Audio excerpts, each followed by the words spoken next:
ഇന്ന് നമ്മൾ നെക്സ്റ്റ് സ്റ്റിച്ചാണ് പഠിക്കാൻ പോകുന്ന സിംഗിൾ ക്രോഷ്. എന്നൊരു യാണും വേണം, ഒരു ഹുക്കും വേണം. ഞാൻ ഇവിടെ യൂസ് ചെയ്യുന്നത് 3.5 mm ഒരു ഹുക്കാണ്. ഞാൻ ആദ്യം തന്നെ ഒരു സ്ലീപ്പ് നോട്ട് ഇട്ട് കൊടുക്കുകയാണ്. അത് കഴിഞ്ഞിട്ട് നമുക്ക് എത്ര ചെയിൻസ് വേണോ അത്ര ചെയിൻസ് ഇട്ട് കൊടുക്കാം. ഇപ്പോൾ നിങ്ങൾക്ക് എത്ര ചെയിൻസ് വേണം എന്ന് വെച്ചാൽ ഇട്ട് കൊടുക്കുക. എത്ര സിംഗിൾ ക്രോഷേക്ക് വേണ്ട അത്രയും ചെയിൻസ് ഇട്ട് കൊടുക്കുക. ഞാനിപ്പോൾ ഒരു 10 ചെയിൻസാണ് ഇടുന്നത്.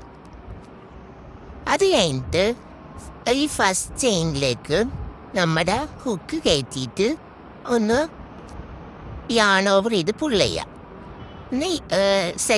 ഫസ്റ്റ് ചെയിനിലേക്ക് കയറ്റി യാൺ ഓവർ ചെയ്ത് പുൾ ചെയ്യാം.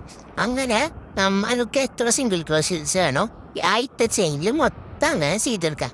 എന്നിട്ട് നമുക്ക് എത്ര ലെങ്ത്ത് വേണമെന്ന് വെച്ചാൽ കട്ട് ചെയ്ത് കൊടുക്കുക. ഞാൻ ഇപ്പോൾ ഇന്നത്തെ വീഡിയോ ഇത്രയേ ഉള്ളൂ. ബൈ.